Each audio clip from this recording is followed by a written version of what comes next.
প্রাণের শান্তি মনের আরাম, তব সৃষ্টিতেই চিরবিশ্রাম।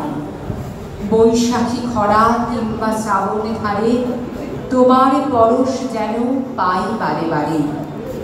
চিরবন্ধু চিরনির্ভর পরম প্রিয় চিরসখা, আধার মাঝে আলোর মতো চিরদিন তুমি দিও দেখা। এই মুহূর্তে আমরা শুনব শ্রুতি নাটক। শ্রুতি নাটকে যারা অংশগ্রহণে রয়েছেন তাদেরকে বলবো মঞ্চে চলে আসতে। রবীন্দ্রনাথ ঠাকুরের পলাতকা কাব্যগ্রন্থ থেকে নিষ্কৃতি কবিতা অবলম্বনে এবারে শ্রুতি নাটক নিষ্কৃতি। আমাদের আজকের সন্ধ্যার অন্যতম আকর্ষণ এই শ্রুতি নাটক। রবীন্দ্রনাথ ঠাকুরের পলাতকা কাব্যগ্রন্থ থেকে নিষ্কৃতি কবিতা অবলম্বনে শ্রুতি নাটক নিষ্কৃতি। প্রযোজনা বরিশা বেহালা সাংগীতিক। তাদেরকে বলবো আর কিছুক্ষণে আমাদের একসাথে থাকা, সবাই আসুন আমরা একসাথে আরো কিছুটা সময় কাটাই। একটা সুন্দর আজকে রাতের জন্য, যে রাতে আমরা শুনবো ভালোবাসার সুর, ভালোবাসার গান, ভালোবাসার কথা, থাকবে করতালির সমস্ত মুহূর্ত। আর তিনি তো রয়েছেন আমাদের মধ্যে, আমাদের পরম প্রিয় রবীন্দ্রনাথ ঠাকুর।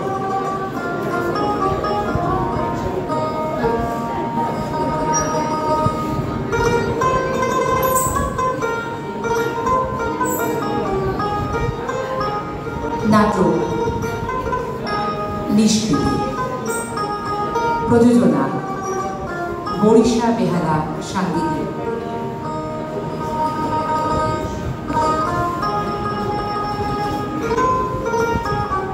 অংশগ্রহণে সোমা ব্যানার্জি, লিপিকা দে, অরিন্দম নন্দী ও রণেশ ভট্টাচার্য। আবহে রাজেন্দ্র প্রসাদ মজুমদার। শুরু হচ্ছে রবীন্দ্রনাথ ঠাকুরের পলাতকা কাব্যগ্রন্থ থেকে নিষ্কৃতি কবিতা অবলম্বনে আজকের নাটক নিষ্কৃতি।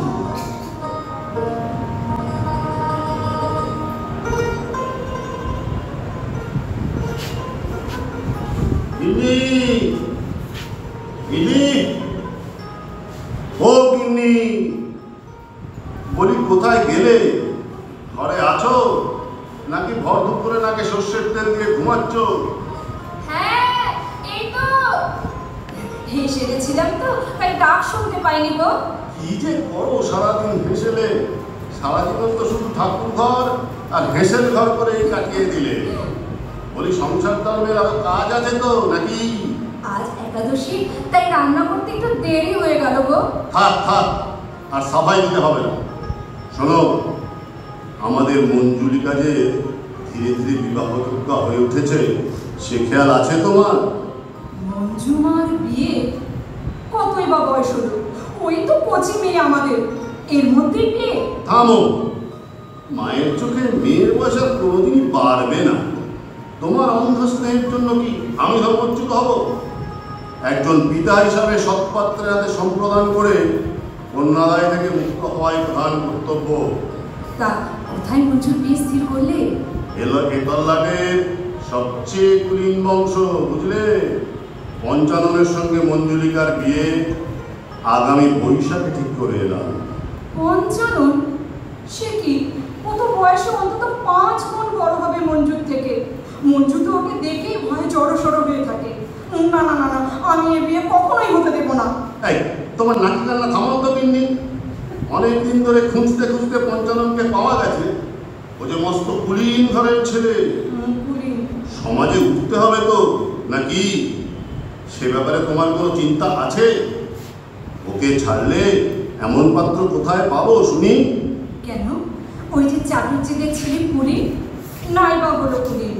যেমন দেখতে তেমন স্বভাব, দেখলে চোখ জুড়িয়ে যায়। জানো, এবার পাশ করে জলপানি পেয়েছে।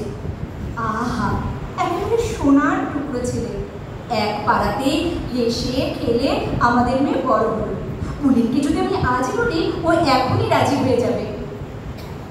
থামো তো তুমি। রাম রাম, গিন্নি, তোমার মাথা কি খারাপ হয়ে গেল? ওরা হলো সমাজের সব থেকে নিচু তলার লোক। গলায় বইতে দিলেই বামুন হয়। সাধিকি আর শাস্ত্রে বলে স্ত্রী বুদ্ধি। শোনো, পঞ্চাননের সাথেই ওর বিয়ে হবে।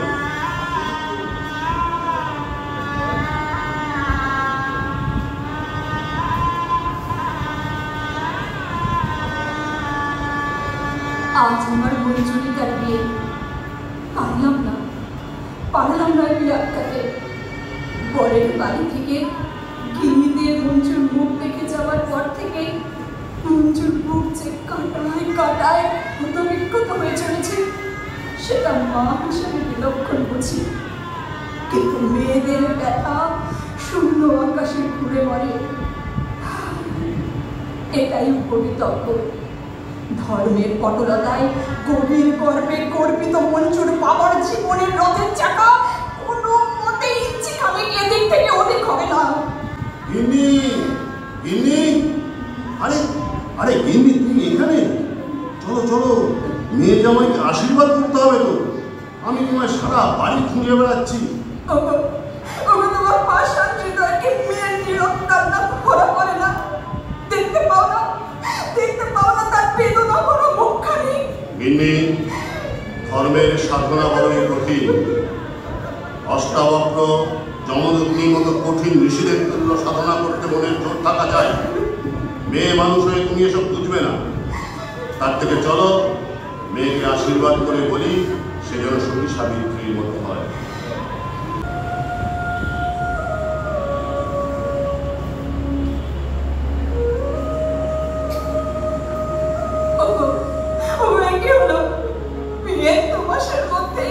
তোমার আশীর্বাদে এইভাবে বললো সাবিত্রীর মতো মেয়ে আমাদের স্বামী হারা হলো। কোথায় গেল তোমার কৌলিন্য? সাবিত্রীর মতো আশীর্বাদের শেষ অংশটুকু বললো না কেন? মেয়ে তো সিঁদুর মুছে বাড়ি ফিরে এলো।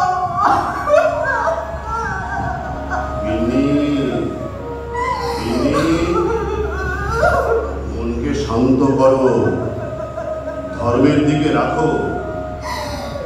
মাত্র 16 বছরের মেয়েটা কাজের ফাঁকে জানলা ধরে চুপ করে তাকিয়ে থাকে। একটা কুড়ি ফুটতে না ফুটতেই শুকিয়ে যেতে শুরু করেছে। হায় ভগবান, অভাগিনে ফেলে কোথায় থাকো?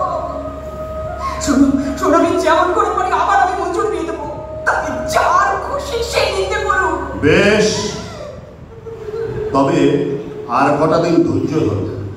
আমার মরার তোমরা মায়ের ছিয়ে একই রকমেই বিয়ে করো না হয়। তোমার পাষাণ হৃদয়ে কি স্নেহ, মায়া, মমতা বলে কিচ্ছু নেই? হ্যাঁ, আমি পাষাণই বটে। ধর্মের পথ বড় কঠিন।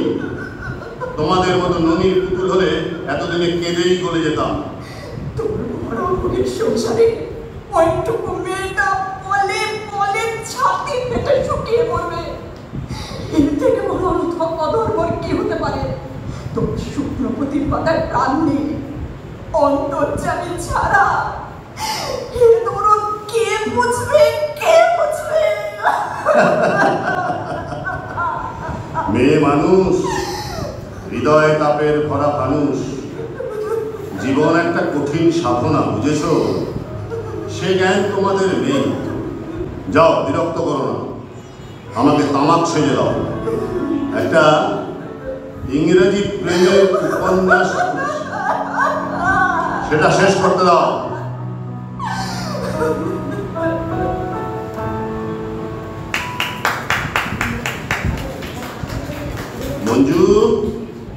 মঞ্জু, কোথায় থাকো? ডাকলে পাই না কেন? তোমার গরম পোশাকগুলো ছাদে রোদে দিতে গিয়েছিলাম, সেগুলোই আনতে গিয়েছিলাম। শোনো, গয়লানি আর মুদির হিসেব ঠিক করে রাখবে। ধোবার ফর্দের মতো যেন ভুল না হয়, বুঝেছো? আচ্ছা। আর শোনো, তোমার মা চলে যাওয়ার পর থেকে রাঁধুনে ব্রাহ্মণের রাতের রান্না খেয়ে মুখে একেবারে অরুচি ধরে গেছে। আজ থেকে তুমিই আমার রান্না করবে, ঠিক আছে? আচ্ছা। হ্যাঁ শোনো, সকালে ভাতের সঙ্গে 5-6টা ভাজাভুজি আর মাছের কয়েক পদ রান্না করবে।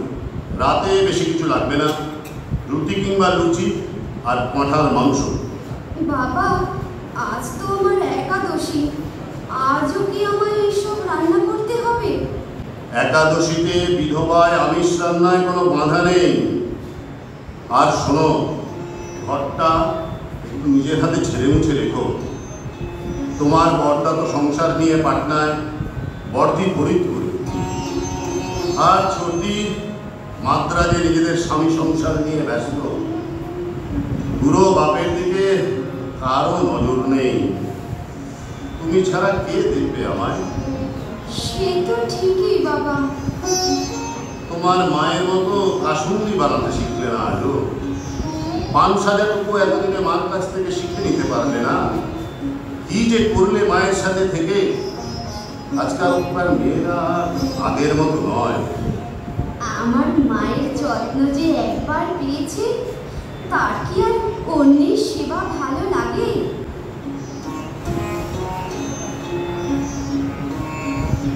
বাবা, বাতের ব্যথাটা কি খুব বেড়েছে? হোলির পর থেকেই তো খুব কাহিল হয়ে পড়েছো। পুলিন ডাক্তারকে খবর দেব? হ্যাঁ, কদিন ধরে শরীরটা ভালো যাচ্ছে না। ডেকে পাঠাও পুলিনকে, বলো যেন দুদিনবার করে দিনে দেখে যায়।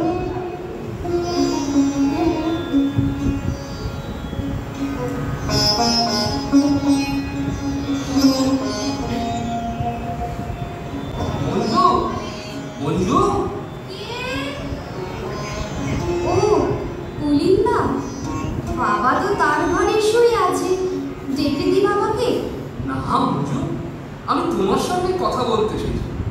বুঝলে মঞ্জু, কাকাবাবু এমন সেরে আসছে, ওই গাঁটের ব্যথাটাও অনেক কমে গেছে।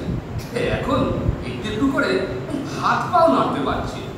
তোমার এই ঘর সন্ধে আমার ঘরে আসা উচিত হয়নি পুলিনদা। মঞ্জু, মঞ্জু, তোমার মায়ের ইচ্ছা ছিল আমাদের দুজনের বিয়ে হোক। তার সেই ইচ্ছাটাই আমি পূরণ করতে চাই। তা যেভাবেই হোক, বলতে পারো মঞ্জু, কেন কেন মিছে মিছে এভাবে দিন কাটে? না না, ছি ছি, এই কি বলছো তুমি? আমি আমি বিধবা মানুষ, এই কথা শোনাও যে পাপ। আমি যাই। মঞ্জু, মঞ্জু শোনো, যেও না, দাঁড়াও দাঁড়াও মঞ্জু।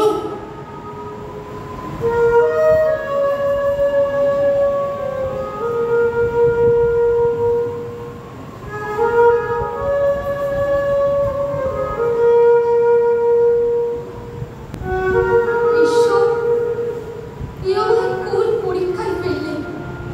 কেন পুলিনদাকে দেখলে আমার চোখের পাতা ভারী হয়ে আসে? কেন গলা কেঁপে ওঠে? রক্তে ঋণে ঋণে সুর বাজে। আমার এত দিনের সুপ্ত বাসনা কেন আজ বুক ফেটে বেরোতে চাইছে? আমার পোড়ামনির কথা কি পুলিনদার চোখ এড়ায়নি? তবে আর কেন? এবার মরণ হোক। না না, ছি ছি, এসব কথা কি ভাবছি? বিধবার তো ব্রহ্মচর্য ব্রত পালন করতে হবে কঠোরভাবে। আমায় আরো বেশি করে বাবার সেবা করতে হবে। বাবা কেমন সবার সামনে আমার ধর্মাচরণের গর্ব করে, কঠোর সংযমের প্রশংসা করে। আমায় বাবার মুখ রক্ষা করতে হবে। কোনোভাবেই বাবার মান ক্ষুণ্ণ করা চলবে না।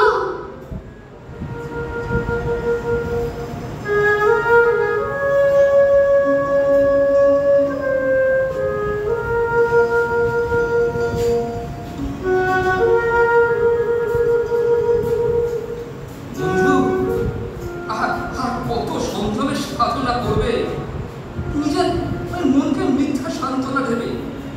তোমার বাবা যেন বিয়ের দিকে ওঠার জোগাড় করছে, সে খবর রাখো।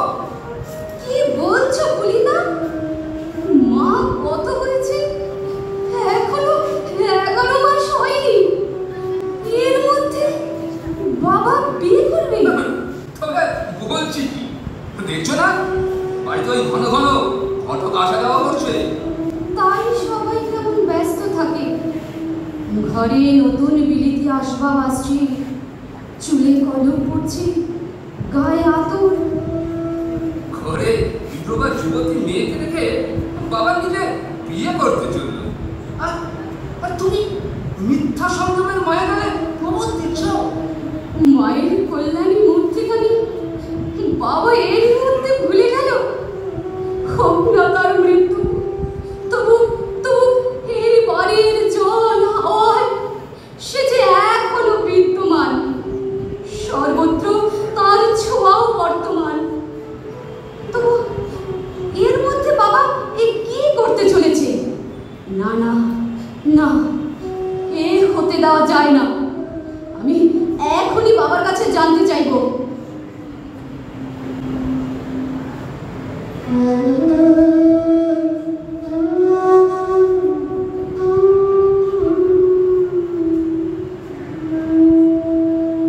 বাবা, বাবা, এ কি শুনছি? তুমি নাকি আবার বিয়ে করছো? আমরা তোমার ছেলে মেয়ে নাতি নাতনি, তুমি আমাদের মাথা হেট করবে?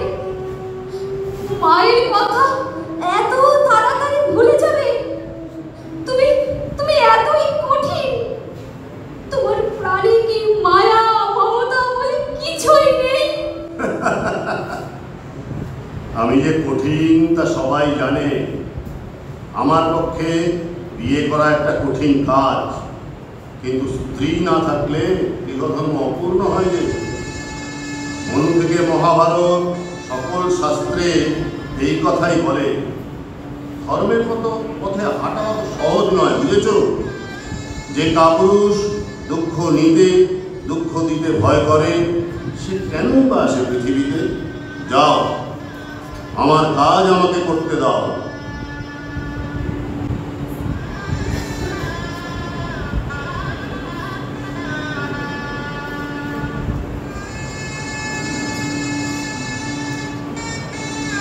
মঞ্জু, মঞ্জু, মঞ্জুলিকা, দেখো দেখো, তোমার নতুন মা এসেছে। বাড়িটা খালি খালি লাগছে কেন? ঘর অন্ধকার, কোনো সারা শব্দ নেই। দেখি তো আমার ঘরটা। দেখি, টেবিলে একটা চিঠি। কার লেখা? কি লিখেছে? শ্রদ্ধেয় বাবা, তোমার তৈরি করা এতদিনের মিথ্যে সংস্কারের মায়াজাল আজ ভাঙতে পেরেছি। এতদিনে মায়ের ইচ্ছে মর্যাদা দিতে পেরেছি। ধর্মাচরণের আড়ালে তোমার ভণ্ডামির উপযুক্ত কাজ করেছি। আমি পুলিন্দাকে বিয়ে করেছি।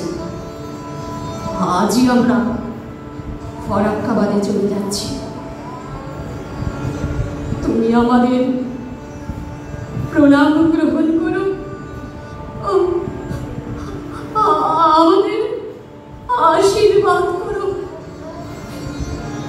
ইতি মঞ্জুলিকা।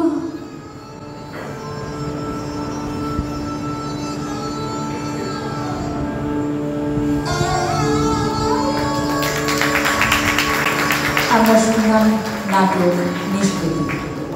অংশগ্রহণে গিন্নি সোমা ব্যানার্জি, মঞ্জুলিকা লিপিকা দে, কর্তা রণেশ ভট্টাচার্য ও পুলি অরিন্দম নন্দী। এক সুন্দর প্রযোজনা। রবীন্দ্রনাথ ঠাকুরের পলাতকা কাব্যগ্রন্থ থেকে নিষ্কৃতি কবিতা অবলম্বনে শ্রুতি নাটক শুনলাম নিষ্কৃতি। আর মাত্র 2টি গান রয়েছে আমাদের, এটুকু কি আমরা শুনে যেতে পারি না? আমাদের এতক্ষণ শ্রুতি নাটকে মিউজিকে যিনি সহযোগিতা করেছেন আমাদের আদরের পিয়ালি ব্যানার্জি।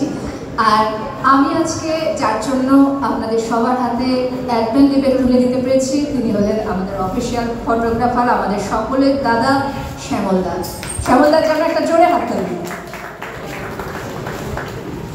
একদম এভাবেই সবাই সবার পাশে থেকে হাতে হাত রেখে আমরা এগিয়ে যাব।